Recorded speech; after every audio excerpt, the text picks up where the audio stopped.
আখি আমাকে বলছে আলামিনের ক্যারেক্টার ভালো না, তুমি ওখানে ভালো আছো, তোমার ফ্যামিলি তোমাকে যা বলতেছে তুমি সেটা শুনো, তুমি কখনোই একটু লেট হবে তারা, তুমি কখনোই আলামিনের কাছে আইসো না। আলামিন যেদিন আমার সাথে ফার্স্ট মিট করতে আসছে সেদিন এই বাকিদের কথা বলে না, সেদিন আলামিন নাকি ওর সাথে একটা মেয়ে নিয়ে আসছে, ওই মেয়ের সাথে নাকি অনেক ঘষাঘষি করছে। তো আমি এগুলো শুনতে আমি অনেক রেগে গেছি, হ্যান হাবি যাবি। যাই হোক, ও আমাকে আলামিন নামে অনেক ব্যাড ব্যাড কথা বলছে, আমি বিশ্বাস করছি, যেহেতু আমি আলামিন লাইফে ছিলাম ভাই, পুরুষ মানুষে ওই যে আহাদের লাইফে ছিল, আহাদ তার বিয়ে করে আরো অনেক বেশি মিশে, পুরুষ মানুষ ভাই, পুরুষ মানুষ এমন একটা দেখাতে পারবে না যে পুরুষ মানুষ অনেক ভালো, ঠিক আছে।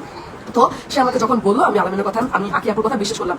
বিশ্বাস করবেন আপনারা, আমি আকি আপুকে বলছি, আপু আমার কোনো বড় বোন না, আমরা এক ভাই এক বোন, আমি আমার কষ্টগুলো আমি কাউকে শেয়ার করতে পারি না। এই কথা বলে কেন? আমি আমার লাইফের কষ্টগুলো আমি কাউকে শেয়ার করতে পারতেছি না, তোমার সাথে শেয়ার করে আমার অনেক ভালো লাগছে। আমি তার সাথে কান্না করে দিছি, আমি লিটারেলি তার সাথে কান্না করে দিছি। সে আমাকে বলতেছে কি যে তুমি কান্না করো না, তুমি আমার সাথে সব শেয়ার করো, আলামিন যদি তোমাকে টেক্সট দেয় তুমি আমাকে বলো, তুমি আলামিনকে ব্লক করে দাও। অথচ আলামিন তাকে বলছে যে তুমি তাকে রাজি করো, অথচ সে আমার কাছে এসে বলতেছে তুমি আলামিনকে ব্লক করে দাও, আলামিন ভালো না, আলামিনের সাথে সব শেষ করে ফেলো।